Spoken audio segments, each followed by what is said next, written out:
Afternoon, and thank you very much for coming. Yesterday, the work of change began. We're a Change Labour Party, and yesterday we started the work of changing the country. And as the dust settles on Thursday's result, what is becoming clear for, I think, all to see is the mood of the nation, of the country, what is expected of us, and the mandate that we have to deliver change. It's a mandate not just to govern, although it is certainly that, but it's a mandate that has put trust in us to change the country and to deliver. And it's a mandate to do politics differently, and that change started yesterday as well. I have, as you'll have seen, appointed a cabinet. That was done yesterday afternoon and completed.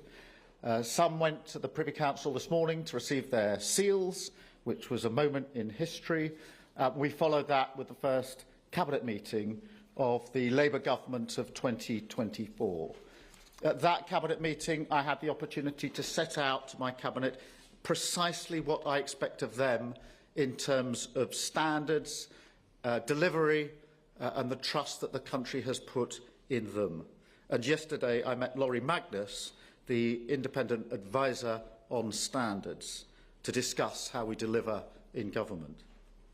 At the cabinet meeting, I also discussed mission delivery, how we would put into action the plans that we had set out in our manifesto, and that we will have mission delivery boards to drive through the change that we need, and that I will be chairing those boards to make sure that it's clear to everyone that they are my priority in government. We also talked about preparations for the King's speech, and I reminded the entire cabinet that we will be judged on actions, not on words. This afternoon, I will continue to make a number of front bench appointments. We clearly on Thursday got a mandate from all four nations. For the first time in 20 plus years, we have a majority in England, in Scotland and in Wales. And that is a clear mandate to govern for all four corners of the United Kingdom. And therefore, I shall set off tomorrow to be in all four nations. I shall go first to Scotland, I shall then go to Northern Ireland, then to Wales, and then back to England, where I will meet the First Ministers, not just to discuss the issues and challenges of the day. Of course, we will do that, but also to establish a way of working across the United Kingdom that will be different and better to the way of working that we've had in recent years, and to recognise the contributions of all four nations. On Thursday, we also got a mandate on economic growth, the #1 mission of the Labour government. And so we discussed at Cabinet and have started the work on driving growth and to make sure that growth is everywhere across the whole country so that people are better off everywhere, wherever they live. The principle I operate to is those with skin in the game know what's best for their communities. And that does require us to be bold about pushing power and resource out of Whitehall. And therefore, when I return from the four nations, I shall hold a meeting of the Metro Mayors to discuss with them their part in delivering the growth that we need across the United Kingdom. That will be on Tuesday. That will include non-Labour Metro Mayors. There's no monopoly on good ideas, and I'm not a tribal politician. And the principle I operate to, whether it's mayors or other elected representatives, is that where regional leaders want to deliver for their area, then regardless of the colour of their rosette, my door is open and my government will work with them. Later on Tuesday, I shall set off to Washington for the NATO summit.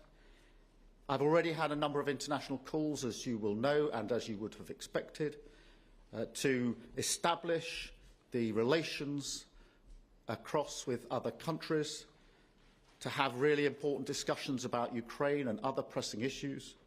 And Washington will be an opportunity for me to have further discussions with some of the leaders I've already spoken to and some that I'm due to speak to. It is, of course, an important summit on NATO. It is, for me, to be absolutely clear that the first duty of my government is security and defence, to make clear our unshakable support of NATO, and, of course, to reiterate, as I did to President Zelensky yesterday, the support that we will have in this country and with our allies towards Ukraine. So this will be a politics and a government that is about delivery, is about service. Self-interest is yesterday's politics. I want a politics and a country that works for you. Thank you very much, and I will now take a number of questions, starting, I think, with Chris. Thank you, Prime Minister. Chris Mason, BBC News. You've said that change can't be delivered by flicking a switch, but plenty of people might want lots of switches flicked pretty quickly. And so I wonder how soon you could actually start delivering concrete change. And if I may, have you unpacked yet? Have you found your way around? Well, they're two different questions. Look, I'm restless for change, and I think and hope that what you've already seen demonstrates that, not least the appointment yesterday of Patrick Vallance and James Timpson, two individuals who are associated with change and delivery. And it won't surprise you to know that the discussions I had yesterday with them were not the first discussions I've had with them. We've been talking to them for some time about the need for the change that we will put in place. But look,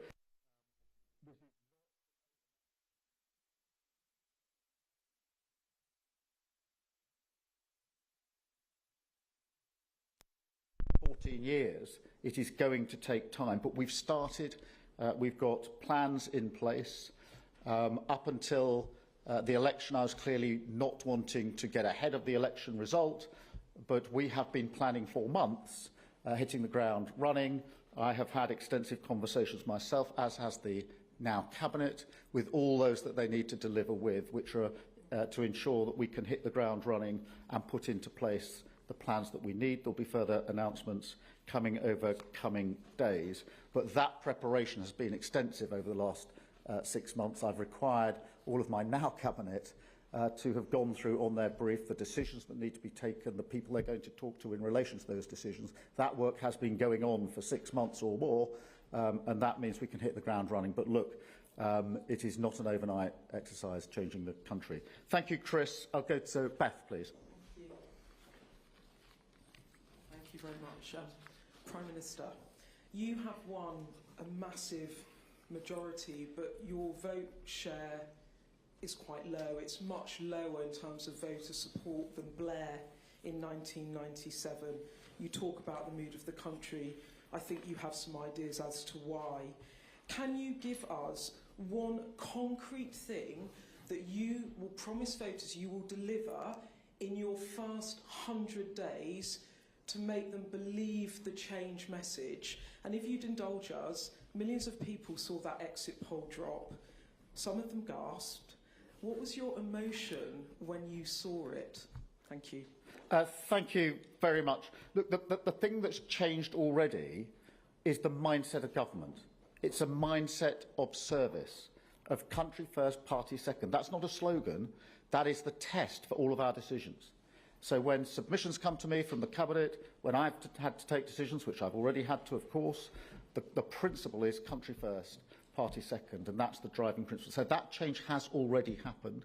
I set out before the election what our first steps will be. We've started work on those first steps. You've seen where Streeting made clear the steps he's already taking to resolve some of the issues that have been unresolved for some time, with a degree of raw honesty as well as to the state of being. So that's the mandate. That's how we go forward. And look, you know, in relation to the outcome on Thursday, it is a clear mandate.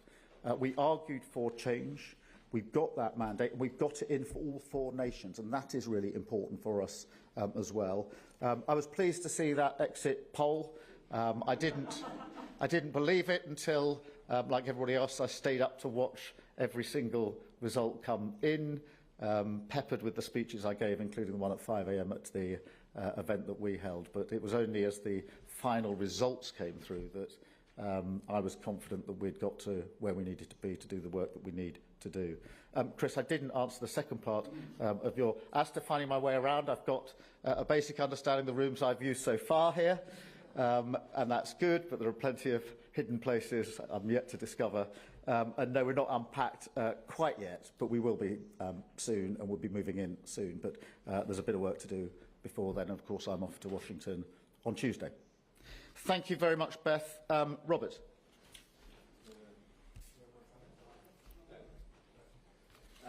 Robert Preston, ITV. Prime Minister, you talk about the need for a reset. One of the lessons of Labour governments is the need to take the tough decisions early. We've already heard from Wes Streeting that, in his view, the policy now of the NHS is that it is broken. If, in the coming weeks, as you go through department by department, you find that things are worse than you expected, are you prepared to take tough decisions early, including possibly raising more from taxation? And then secondly, just on Beth's point about how you've won the biggest majority relative to the size of the vote in history. You said yesterday that your priority would be to govern for those who didn't vote for you. Some 80% of British voters didn't vote for you. That's including those who didn't vote at all. What does that mean in practice, in a sense, for the culture of the government and how you'll govern? Thank you, Robert. Look, in relation to the tough decisions, we're going to have to take the tough decisions and take them early, and we will. We will do that with a raw honesty. And that's really what sat behind Wes Streeting's description yesterday of the NHS as being broken. It is. Everybody who uses it and works in it knows that it is broken, and we're not going to operate under the pretence or language that doesn't express the problem as it is, because otherwise we won't be able to fix the problem as quickly as we need to. And we'll continue in that vein. There are other issues. Prisons would be an obvious example where other parts of the system are broken, and we're going to have to approach that with a raw honesty as well. And we will take the tough decisions, but that is not a sort of prelude to saying there's some tax decision that we didn't speak about before we're about to announce now. It's about the tough decisions to fix the problem and being honest about what they are. On the second part of your question, it was very important to me to say what I said on the steps yesterday about those that didn't vote for us, because we're a government of service to all people, whether they voted for us or not.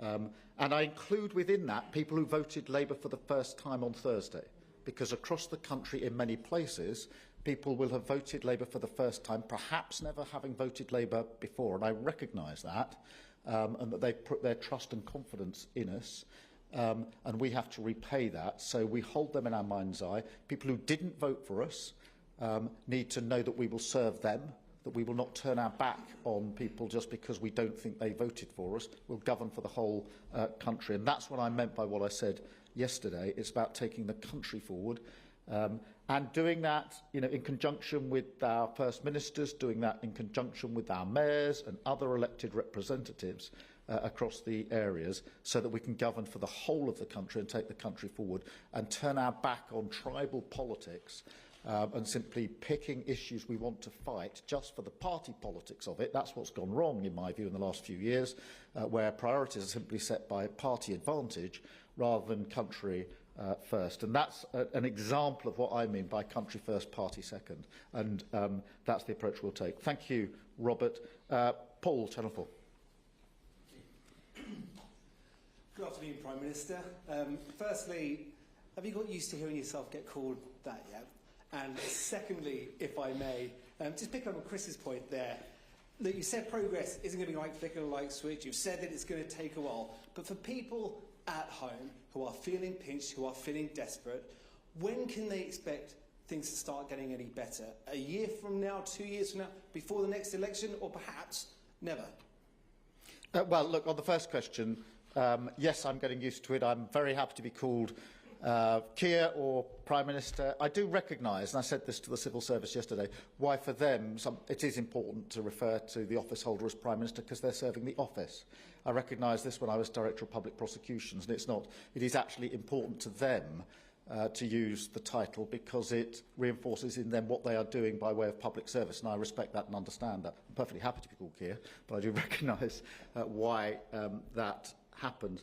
On change, the work has started.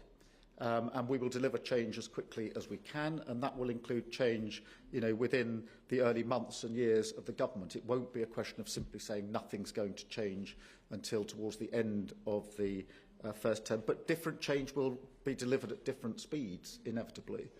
What I can't pretend is that we can fix everything overnight. The obvious example of that is the mess the government, or the last government, made in relation to prisons. They mismanaged the building programme. Half the money hasn't been spent. The tough decisions weren't taken on planning. We don't have the prisons we need.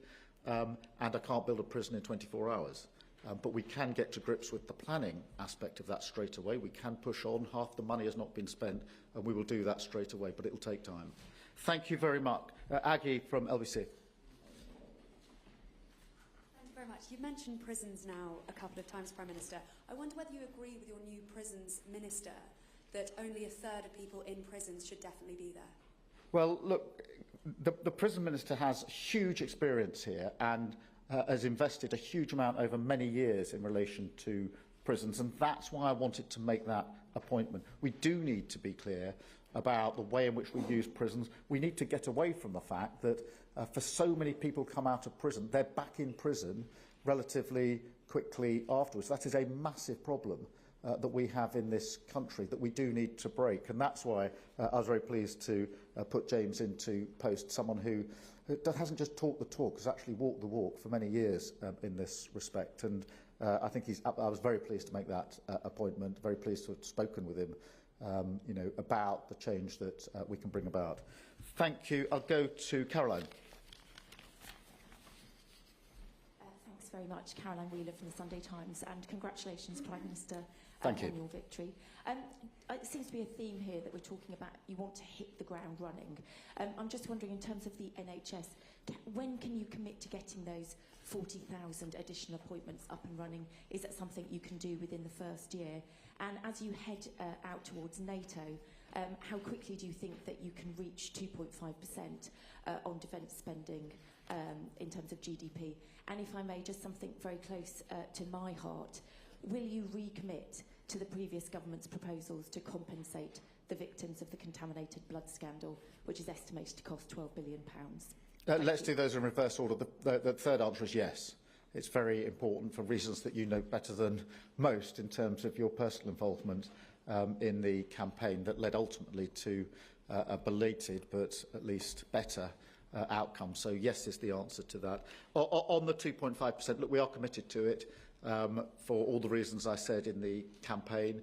It will have to be done within our fiscal rules, and it will be done within our fiscal rules. But the strategic review will start shortly of our capabilities and an assessment of what is needed where. That we can do straight away, but the commitment to 2.5 is real, but it will be within our fiscal rules, and we will not be tempted, as the last government was, to pretend that money is there now, which isn't there. In relation to the NHS, and particularly the 40,000 extra appointments, the work on that starts straight away. And the way we will approach this is in St Thomas's Hospital just across the way and other hospitals, Leeds is an example, they have already done this of their own volition because they were so concerned about the impact of waiting lists on their own hospitals that they set up schemes to work evenings and weekends, and we've talked through with them how they did it. We will use them around the country now, and they've agreed to this. They will go across the country to be deployed to help set up the model in other hospitals as quickly as we can. So I can't say by date X it will happen, but we've already had quite some discussions about how that will be rolled out from day one. And there will be other announcements from various members of the Cabinet in coming days about the actions that we're taking on a number of fronts. Thank you, Caroline. Toby. Prime Minister, congratulations on your victory. One of the things that many of your MPs and people who voted for you will be hoping to hear early on in your premiership is some commitment to tackle the issue of child poverty. Can you give a guarantee that you intend to get rid of the two-child cap on child poverty as a first part of that process? What I can, I mean, the answer today is no different to the answer a week ago, you'll be pleased to know, because I said some tough things in the campaign because I meant them, and I wasn't going to do what others had done, which is to say sweet things on the way in, only to do a press conference like this 2 days later or 3 days later saying we can't do any of that. And so two-child benefit is an example of that difficult decision. Absolutely understand how difficult it is, how important it is. I'm not shying away from that. But you know, we intend to have economic stability. We intend to ensure that we stick to our rules, and that is why I can't make the commitment on the two-child benefit. What I can say is this: we have, and we're already setting up the child poverty strategy, which will deliver a reduction in child poverty. I'm determined to do that. It will be a measure of what this Labour government does, just as it was a measure of the last Labour government that drove down child poverty. I don't want any child living in poverty. And so that strategy will be developed, and as soon as we're able, I'll share with you more details in relation to that. But the fact that I can't make the commitment on the two-child benefit does not mean that we're parking the strategy on reduction of child poverty. On the contrary, it makes it all the more urgent, and we will be working on that and started on that already. Kate. Thanks, Prime Minister. Can I just go back to the question of prisons? Your Prisons Minister, James Timpson, said precisely this: we are addicted to punishment. People are in prison who should not be, i.e. they're given a prison sentence and they shouldn't be. Do you agree, yes or no? And are you going to continue with the early release of prisoners? Very quickly, Rwanda scheme, is that dead and buried? That's three, Kate, in one. Look, the Rwanda scheme was dead and buried before it started. It's never been a deterrent. Look at the numbers that have come over in the first 6 and a bit months of this year. They're record numbers.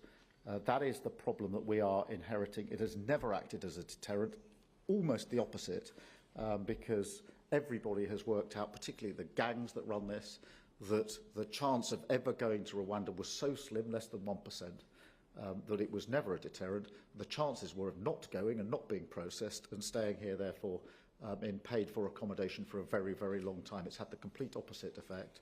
And I'm not prepared to continue with gimmicks that don't act as a deterrent. In relation to early release, look, we are, as I actually said before the election, we're going to have to deal with the problem we've got with prisons. There is no overnight solution to the problem. We've got too many prisoners, not enough prisons.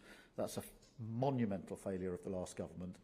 On any basic view of government, to get to a situation where you haven't got enough prison places for prisoners, doesn't matter what your political stripe, that is a failure of government. It's a failure of government to instruct the police not to arrest. This has not had enough attention in my view, but it's what happened. We will fix that, but we can't fix it overnight, and therefore it is impossible to simply say we will stop the early release of prisoners, and you wouldn't believe me if I did say it. In relation to prisons and the people that are there, look, I've sat in the back of I don't know how many criminal courts and watched people process through the system on an escalator to go into prison. And I've often reflected that many of them could have been taken out of that system earlier if they'd had support. And that is why what we want to do with our youth hubs and on knife crime is really, really important, because I want to reduce crime. I want to ensure less people are going into crime. There is a point of intervention, I think, in the early teenage years of children, young people, I think particularly boys in my experience, where we can reach in and ensure some of them do not get on that escalator. It's difficult, it's hard work, it can be done, but if you can pull people out before they get on the escalator that ends up in imprisonment, that means that they have more productive lives and that they don't have the victims of their offences. Knife crime would be an example. It is a clear priority for me on knife crime, and we will begin that work very quickly on knife crime to reduce it. But one way, there are a number of ways that are included in that, but one way is to reach out and stop people getting into knife crime in the first place. Difficult to do, but I'm determined to do it, because otherwise you and I will all sit at the back of courts watching the same people being processed over and over and over again into our prisons, where it costs a fortune to keep them there and doesn't have the same effect on reducing crime that we could have if we intervened at an earlier stage. Thank you, Kate. Genevieve at the Sunday Telegraph. Hello, Prime Minister. Given that it is your view that the NHS is broken, are you happy with the performance of the NHS Chief Executive, Amanda Pritchard, and will you be keeping her on? Look, this is not aimed at the Chief Executive of the NHS. It's a reflection on the failure of leadership of the last government. But it is a raw honesty about the state of the NHS, because we will not fix it if we aren't honest. It's a tough thing to hear if you work in the NHS. Obviously, my wife works in the NHS, as I may have mentioned, but it's tough because if you work in the NHS, you're putting a huge amount in difficult circumstances. It's unrelenting. But you know, we have to be honest about this. It's broken, and our job now is not just to say who broke it, the last government, but to get on and start to fix it, which is what we will be doing, and Wes Streeting has already started on that work. Thank you. And then Mikey Smith from the Sunday Mirror. Your cabinet has more members that went to comprehensive schools than any before, if I'm not mistaken. How important was it to you that your top team reflect the country they're going to be running? And quickly, if I may, should we expect any more peerages to be given to experts so you can bring them into your team? Just on the first question, I'm really proud of the fact that my cabinet reflects the aspiration that I believe lies at the heart of our country, that aspiration that so many people have, wherever they started from, to make a journey in life for themselves, for their families, their communities, and ultimately for their country.